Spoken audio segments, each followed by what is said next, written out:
Assalamualaikum warahmatullahi wabarakatuh. Bapak Ibu, semoga kita selalu diberikan kesehatan sehingga kita bisa melaksanakan aktivitas kita di dalam kehidupan sehari-hari. Amin ya robbal alamin.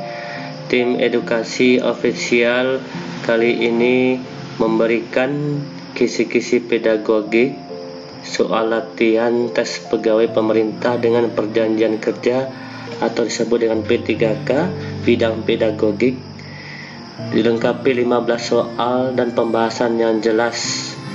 Jika Bapak Ibu memahami kisi-kisi pedagogik ini, insya Allah lulus seleksi P3K di tahun 2021.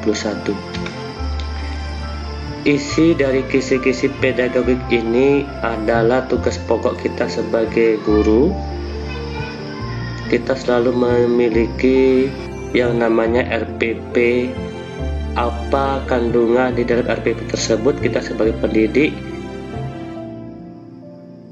maka kita wajib mengetahuinya. Maka kali ini kita akan membahas yaitu kisi-kisi pedagogik seleksi P3K di tahun 2021. Oke, langsung saja kita masuk soal 1.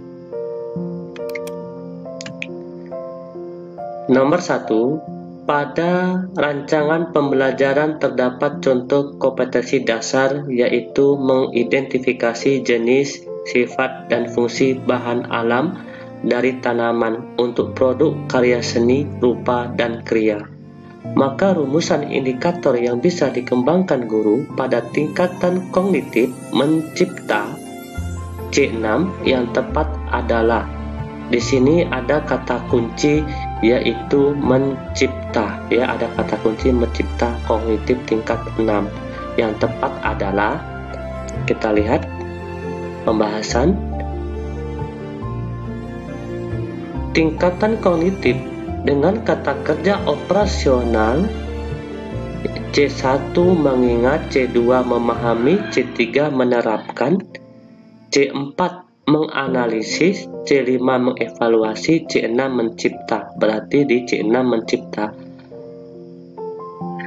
Kata kerja operasional mencipta adalah di sini membangun, membentuk, membuat. Membuat, ada kata membuat.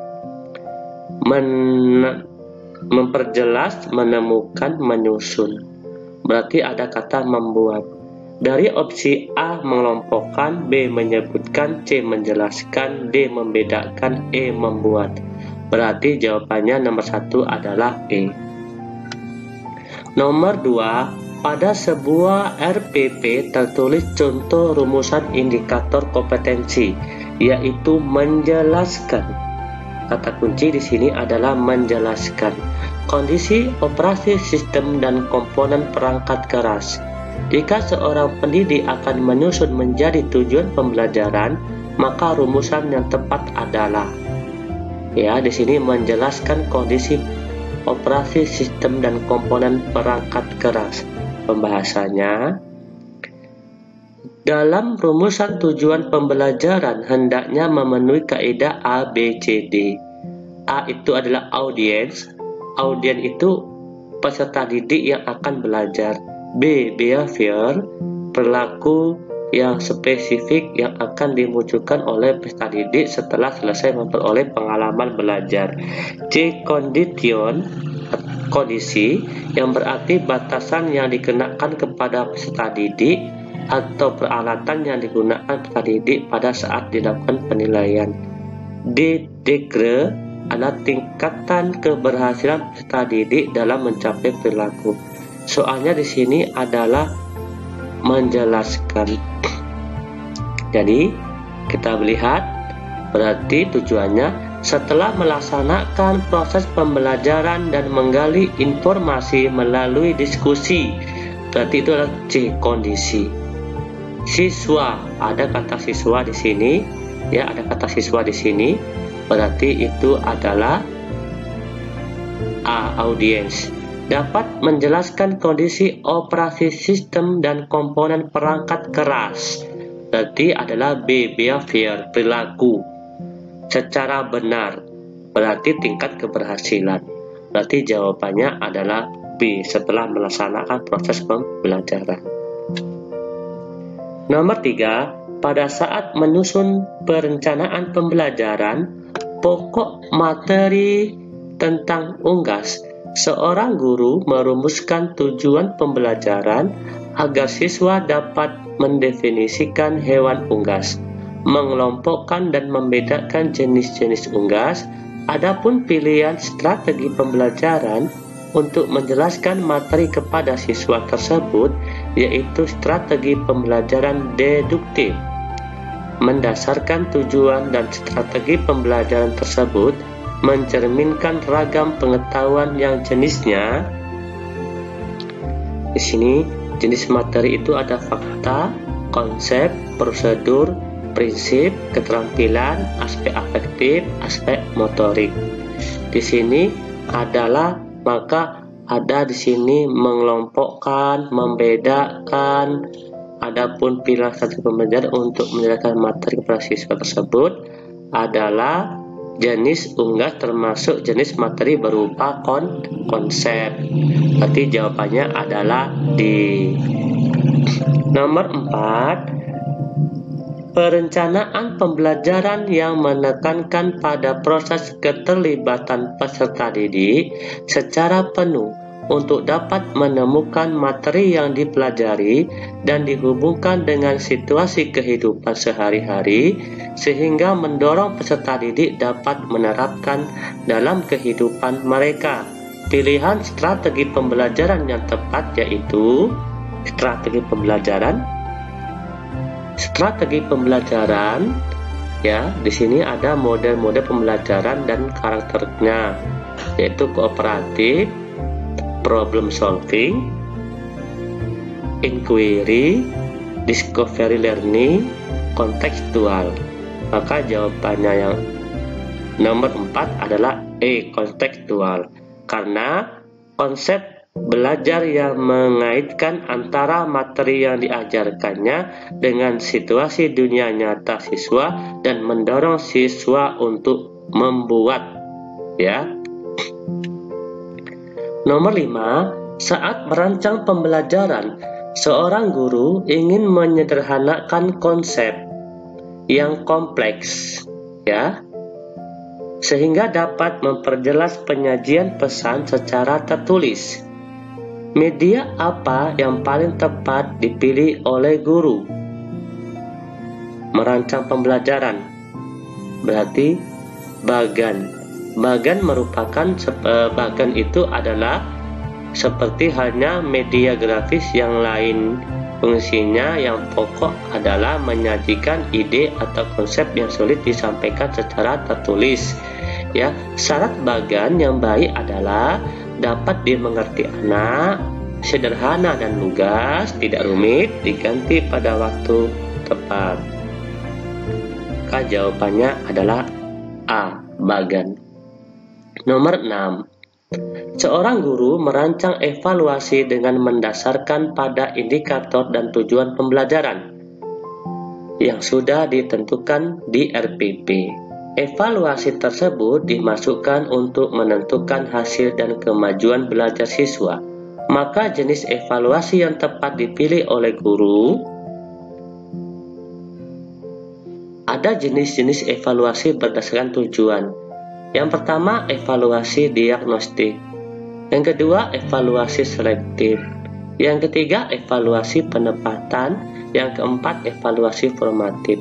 Yang kelima, evaluasi sumatif. Kita coba evaluasi sumatif. Adalah evaluasi yang dilakukan untuk menentukan hasil dan kemajuan belajar. Berarti di sini kemajuan belajar siswa, berarti evaluasi sumatif. Jawaban nomor 6 adalah B. Nomor 7, seorang guru mencari materi dan media dari internet saat menyusun RPP. Materi dan media tersebut akan disampaikan pada proses pembelajaran dengan maksud agar siswa tidak mengalami kesulitan memahami pelajaran. Langkah apa yang harus dilakukan oleh guru? Langkah-langkah mengidentifikasi aspek, mengidentifikasi jenis, memilih materi. Maka jawabannya adalah A. Nomor 8. Dengan mencermati silabus, seorang guru akan merancang pelaksanaan pembelajaran sebagaimana yang tertuang dalam Permendikbud RI nomor 22 tahun 2016. RPP mencakup sekurang-kurangnya. RPP itu mencakup sekurang-kurangnya berdasarkan Permendikbud nomor 22 tahun 2016. Ya, cakupan dari RPP itu apa? Ya, identitas sekolah, identitas mata pelajaran, tujuan pembelajaran, materi ajar, media, sumber belajar, langkah pembelajaran, dan penilaian belajar. Jawaban nomor 8E. 9. Seorang guru senior mengajar siswanya dengan metode diskusi dan menggunakan media gambar yang sudah berlangsung dari tahun ke tahun. Pada awal semester baru 2019, siswa di kelas tersebut diketahui 70% memiliki preferensi belajar kinestetik, sehingga mereka tidak fokus saat pembelajaran dan diskusi berlangsung. Siswa lebih senang jika mengerjakan tugas yang diberikan oleh guru dari kasus tersebut.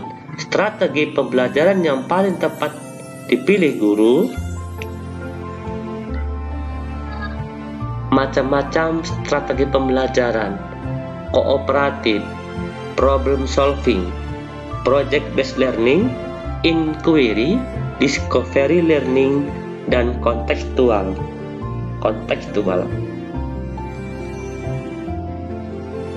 Jawaban untuk nomor 9 B. Project based learning. Mengapa project based learning? Karena merupakan strategi pembelajaran yang dikembangkan berdasarkan penerapan proyek dengan melibatkan siswa menyelidiki masalah dunia nyata. Nomor 10. Di sekolah, seorang guru menuliskan beberapa aturan seperti dilarang menginjak rumput dan mencoret-coret meja. Hal ini merupakan pembiasaan kepada peserta didik agar berkembang kecerdasan. Di sini ada kecerdasan kinestetik adalah respon tubuh, ya, teater kelas, konsep kinestetis, hand-on thinking, peta tubuh. Maka jawaban untuk nomor 10 B. Kinestetis.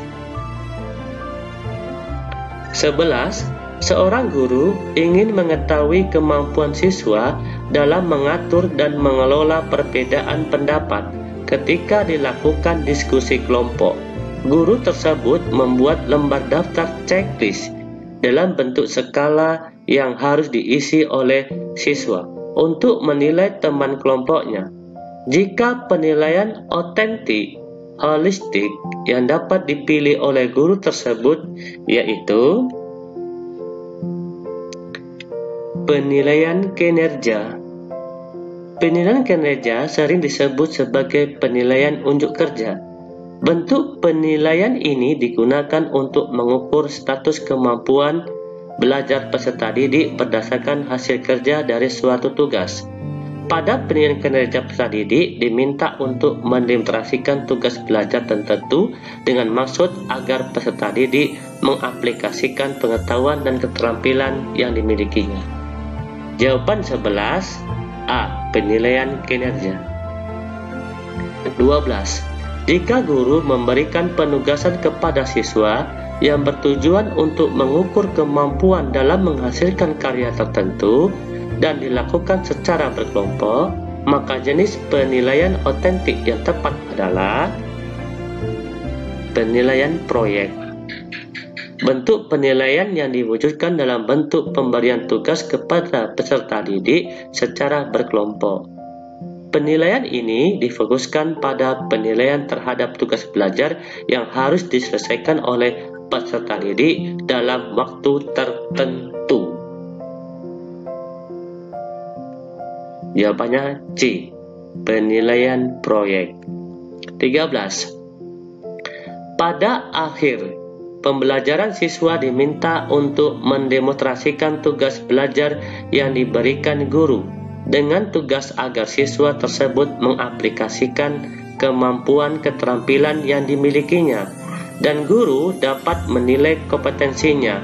Instrumen yang dapat dipilih oleh guru untuk merekam hasil belajar yaitu, di sini ada penilaian kinerja, sering disebut sebagai penilaian unjuk kerja.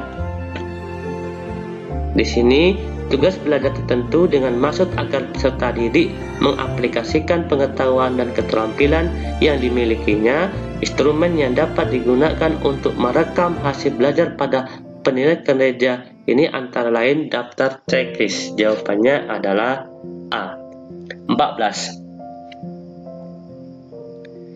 Sebagian siswa mengalami kesulitan menjawab soal tes pilihan ganda yang disusun oleh guru. Hal tersebut disebabkan materi dalam soal sebagian belum dipelajari oleh siswa. Karena materi tersebut seharusnya diberikan pada pertemuan berikutnya, hal yang seharusnya dilakukan guru dalam menyusun soal tes pilihan ganda pada aspek materi adalah, secara teoritis, kualitas soal tes bentuk objektif dapat ditelaah dengan memperhatikan hal sebagai berikut. Butir harus sesuai dengan indikator yang ditetapkan. Hanya ada satu jawaban yang benar, pengecoh, homogen, dan berfungsi. Jawabannya A. Soal harus sesuai dengan indikator. 15.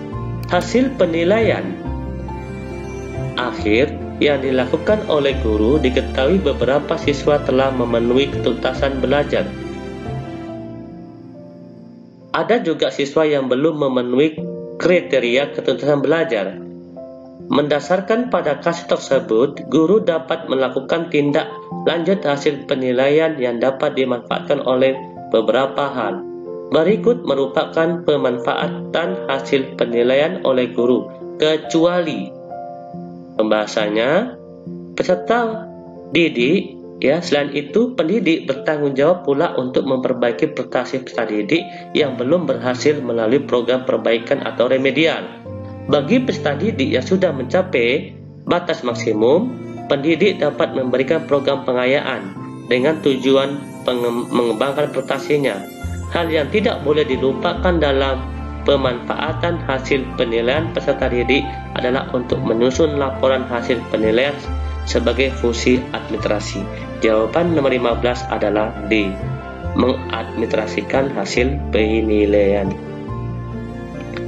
Oke, tim edukasi mengucapkan banyak terima kasih dan mohon bantuan kepada Bapak Ibu untuk like, subscribe, komen, dan share untuk berkembangnya channel ini. Kita lanjutkan pertemuan berikutnya, paket 3, yaitu kompetensi manajerial. Semoga Bapak Ibu bisa lulus P3K di tahun 2021. Wassalamualaikum warahmatullahi wabarakatuh.